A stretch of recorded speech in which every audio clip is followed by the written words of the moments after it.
Sun Culture. Les acteurs culturels de la région en interview. Bonjour à toutes, bonjour à tous, bienvenue sur Sun Culture, votre rendez-vous du vendredi 12h30.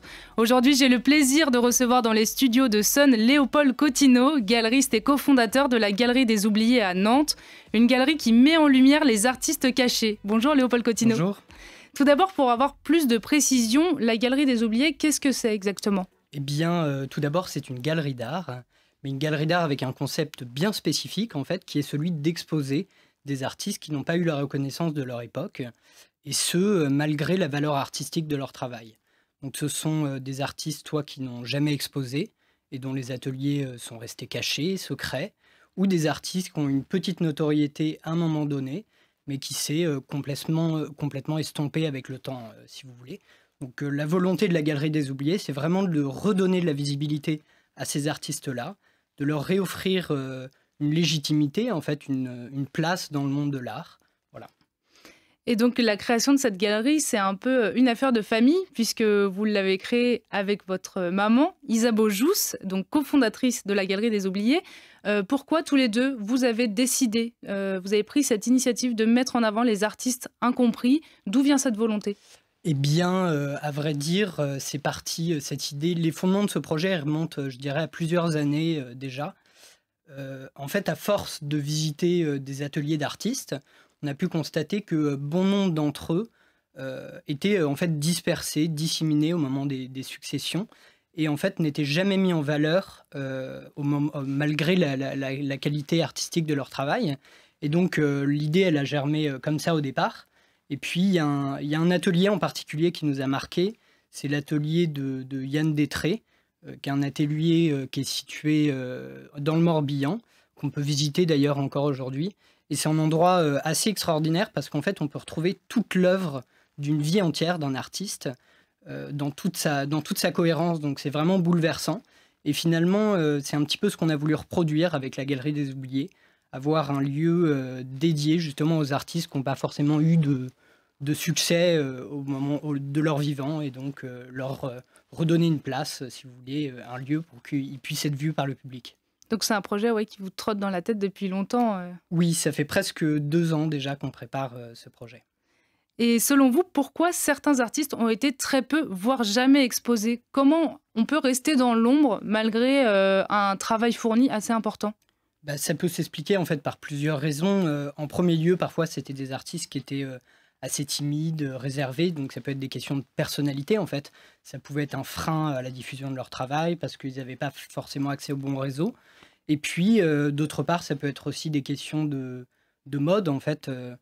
Par exemple, certains artistes qui ont exposé n'ont pas forcément rencontré le public à un moment donné, simplement pour des questions de normes et de mode en fait à l'époque. Pourtant, c'était des artistes de grande qualité. Et en fait, c'est aussi ça qu'on a envie de remettre en perspective avec la Galerie des Oubliés, de montrer des artistes qui n'ont pas forcément rencontré le public à un moment donné. Et donc, c'est intéressant de les revoir avec du recul. Et comment est-ce que vous avez repéré et sélectionné les artistes que vous allez exposer? Eh bien, les artistes, on peut les trouver de différentes manières. Mais ce qui est important de noter, et ce sur quoi j'aimerais insister, en fait, c'est que en premier lieu, en fait, peu importe la manière dont on trouve nos artistes, on a toujours la volonté de travailler avec les familles de ces artistes pour plusieurs raisons. Tout d'abord parce que ça nous permet en fait de créer un lien de proximité avec la famille et donc avec l'œuvre. Et puis ça nous permet de mieux parler en fait de l'œuvre de l'artiste, de mieux la connaître et donc finalement de mieux la promouvoir et de mieux la mettre en valeur. Et ces artistes donc, que vous avez trouvés, c'est un gros travail de recherche, ou c'est vraiment aussi de par votre expérience dans l'art que vous les avez trouvés? Il y a plusieurs choses. En premier lieu, on a vraiment la volonté à terme que les familles en fait viennent à nous. Justement, ce qu'on aimerait, c'est qu'avec un petit gain de notoriété, ça commence à se faire un petit peu, donc les familles viennent à nous, nous contactent et on travaille directement avec elles. Après, on peut avoir d'autres sources pour trouver nos artistes. Ça peut être le réseau des antiquaires, ça peut être aussi, par exemple, pour Menachem Geffen, il se trouve qu'il est dans notre cercle familial. C'était un ami en fait de ma grand-mère. D'accord. Donc là, c'est le hasard et c'est chouette. Ça peut être différentes choses de ce type-là, voilà. Et par quels moyens vous arrivez à comprendre ce qui se cache derrière un tableau, ce que l'artiste a voulu montrer, a voulu dire, peut-être une histoire qu'il a voulu faire passer? Comment est-ce que vous arrivez à décrypter ces œuvres? Eh bien, pour les décrypter, déjà, on questionne les familles, on essaye de savoir quelle était la volonté du peintre, comment il travaillait, quelle était sa vision. Parfois, il n'y a pas forcément de vision. Et puis ensuite, on fait des analyses d'œuvres, on les observe, on les écoute d'une certaine manière, et puis on essaye de les comprendre de cette manière-là. C'est grâce à ça que vous arrivez à valoriser ces œuvres? C'est grâce à toutes ces différentes étapes? Oui, oui, oui, absolument. Et puis vraiment, en fait, pour pouvoir les valoriser et leur offrir une légitimité, on a vraiment, en fait, en premier lieu, on leur offre je dirais, enfin, on leur dédie des expositions personnelles dans lesquelles elles vont pouvoir être vues par le public. Et puis, on écrit aussi des articles, des analyses d'œuvres, ce genre de choses. Après, à terme, on a la volonté on n'a pas forcément envie de rester dans notre coin, comme une galerie d'art commerciale classique, je dirais. On aimerait bien s'associer à la ville, aux musées, aux institutions. Je ne sais pas encore sous quelle forme ça va se matérialiser, mais on aimerait bien fonctionner de cette manière-là. En fait, cette galerie, elle va être bénéfique des deux côtés. D'un côté, pour l'artiste qui va enfin pouvoir se montrer son travail, et de l'autre, pour les spectateurs qui vont pouvoir découvrir l'art autrement.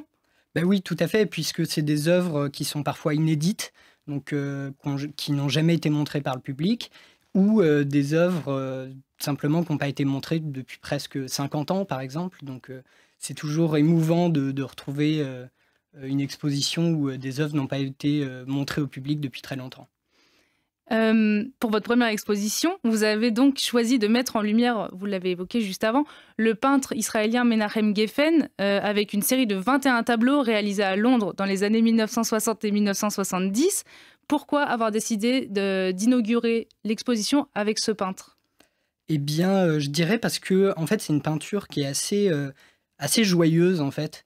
C'est des couleurs qui sont très vives. Menahem Geffen, c'était un peintre qui délaissait un petit peu les détails pour se concentrer vraiment sur la représentation des formes et des couleurs. Et je pense que c'est une peinture qui aussi peut nous faire du bien pendant l'époque à laquelle on est en train de vivre, qui est un peu difficile. Donc c'est pour ça qu'on a fait ce choix-là. Et en quoi est-ce que c'est un oublié? Eh bien, en fait, Menahem Geffen, il a exposé cette série d'œuvres dans les années 60-70 à Londres, pour la dernière fois précisément en 74. Et en fait, depuis ce moment-là, elles n'ont pas été montrées au public. Et en fait, ces œuvres n'ont pas tellement rencontré le public à ce moment-là, parce que à Londres, à cette époque, on s'intéressait davantage en fait à l'abstraction qu'à la figuration. Et donc, malheureusement, ça n'a pas tellement fonctionné. Et ces œuvres sont restées dans l'ombre jusqu'à maintenant. Est-ce que le fait qu'il fasse partie de votre famille, ça a aussi joué pour faire, comment dire, pour cette exposition, pardon, inaugurale? Bah, il ne fait pas précisément partie de ma famille. Ouais. On l'a connu grâce à ça, parce qu'en fait, c'était un ami de ma grand-mère. Mais effectivement, ça participe un petit peu, oui. Et jusqu'à quand est-ce que vous allez exposer dans cette galerie? Est-ce que vous savez combien d'artistes on va avoir la chance de voir? Alors combien? On espère beaucoup. Pour l'instant, nous avons 7 artistes. Et puis, pour l'instant, on se concentre sur notre premier artiste, Menahem Geffen, avec la première exposition qui va durer du 28 janvier au 30 mars. La Galerie des Oubliés va ouvrir ses portes le 28 janvier. C'est très bientôt. Quelles sont vos attentes vis-à-vis de cette exposition? Eh bien, on espère que le public va venir nous voir, va venir voir ces œuvres qui n'ont pas été montrées depuis presque 50 ans. Donc, c'est assez émouvant pour nous, et on espère que ça va plaire au public aussi. Merci beaucoup Léopold Cottineau d'être venu dans les studios de Sun. Donc pour rappel, vous êtes galeriste et cofondateur de la Galerie des Oubliés à Nantes. Elle ouvre ses portes le 28 janvier 2 rue de Bréa. C'est l'occasion de découvrir des artistes restés dans l'ombre et de faire vivre l'art en cette période compliquée. Merci beaucoup. Merci à vous. Sun Culture, c'est fini pour aujourd'hui. Merci de nous avoir suivis. L'interview est à retrouver en replay et en vidéo sur le site et l'appli de Sun.